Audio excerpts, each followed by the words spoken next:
港都夜猫子，在港都电台98.3。今天这一位多才多艺，他有多厉害呢？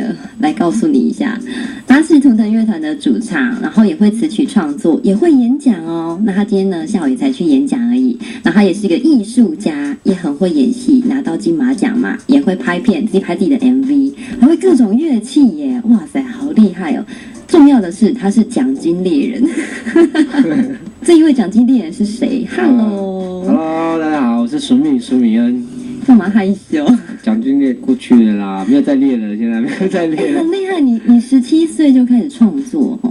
11岁开始创作，原住民会唱歌的人太多了，只要是歌唱比赛，我觉得我排不到前面，然后会写歌的人好少哦。然后我运气很好，就是我写的东西题材可能也都很特殊吧，就评审老师都会给肯定。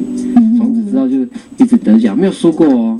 只要出去出手比，对啊，18岁第一次参加比赛就一直赢，然后赢到那个评审跟你说，你不要再来比了，对。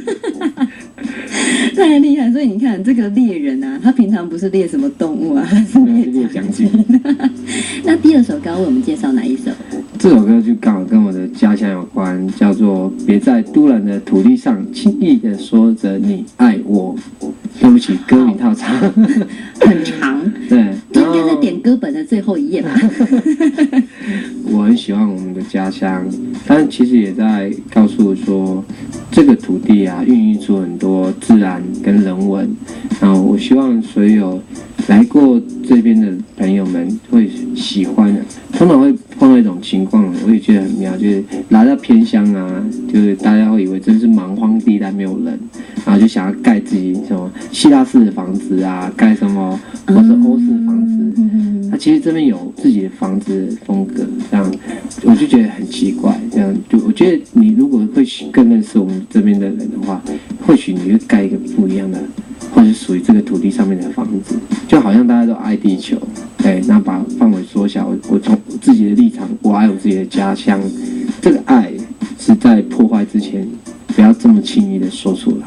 好有深意的一首歌曲哦，而且其实都兰在台东，海边的一个部落，阿美族的部落。有啊，你有看过很多那种小小书包上面都兰国小，大家都以为这个国小是开玩笑，是真的有这个国小，真的有在台东，我是杰出校友是真的有这个学校，因为这个名字实在是太有趣了，真的。好在我觉得现在的社会氛围是比较多元、比较包容的，要不然以前我们都不敢讲我们是都兰，因为听起来很台语，对，台语就有点好笑了。用一种风格吧，就是巴萨诺瓦。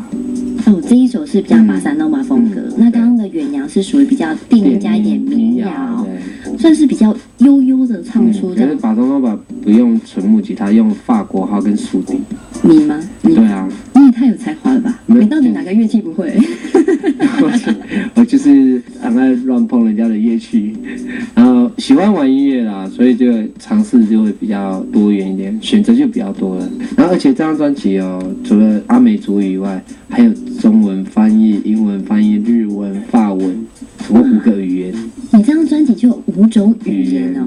对啊，整张专辑歌词本好像一个国际使用说明书。国际使用说明书。所以你送给哪一个人，我觉得大家都看得懂。然后听的话，它就是很有国际的感觉。你是这一张专辑自己担任制作人吗？对啊。哇，很辛苦，可是就很好玩。那 MV 的女主角是你自己找的吗？我指定是公器私用吗？没有啦，可是那时候很感谢，就偷偷告诉大家，女主角就是现在超夯的，大家心目中的女神。谁？隋棠。哇！音效。音效，其实我也吓了跳，他会答应，真的让我觉得很惊喜。都兰很远，你坐飞机还到不了，还要转车，然后还要走路。他今天来，我觉得一方面对我们部落来讲也是一个很大的惊喜。部落的小朋友绝对没有看过电视上看到的人怎么跑出来这样子。除了贞子以外啊。然后学长也不是原住民啊，他也因为喜欢我的歌，然后我觉得也是粉丝啦哈。不好意思啊，我才是他的粉丝啊。可是他就来帮我拍了这支 MV， 然后担任这支 MV 的女主角，而且就在都兰拍。那有没有为自己谋什么福利呢？福利哦，那是导演的想法吧，我没有什么福利，我就认真的，因为他是很专业的演员，戏都是他在带我的。那 MV 拍出来是什么样的故事啊？所以它化身成土地跟自由的象征，土地是需要大家去爱护的，而不是去破坏的。就跟你这首歌写的意境是一样。对，那你们拍摄的过程有没有什么有趣的事？就是有一场戏，因为假设土地被破坏了，所以隋唐哭了。那应该3秒内吧，我想。对啊，他哭的时候，我就觉得你不要哭啊！可是我不知道这个时候在演戏，你怎么就被他吓到了这样。他蛮会带我的。这样大家都非常期待可以看到这个 MV。那什么时候会首播？首播的话就6月14号，然后跟电视还有我的 Facebook 同步一起首播。今天大家听到这一首歌叫做《别在突然的土地上轻易的说着你爱我》。耶！海风吹过，树影婆娑，歌声从来没有停过，快乐许多。不知以后有谁带来问候，纷扰太多，呼啸而过，由我来保守。别在独蓝的土地上轻易地说着你爱我，这份感情太过朦胧，我还不能够承受。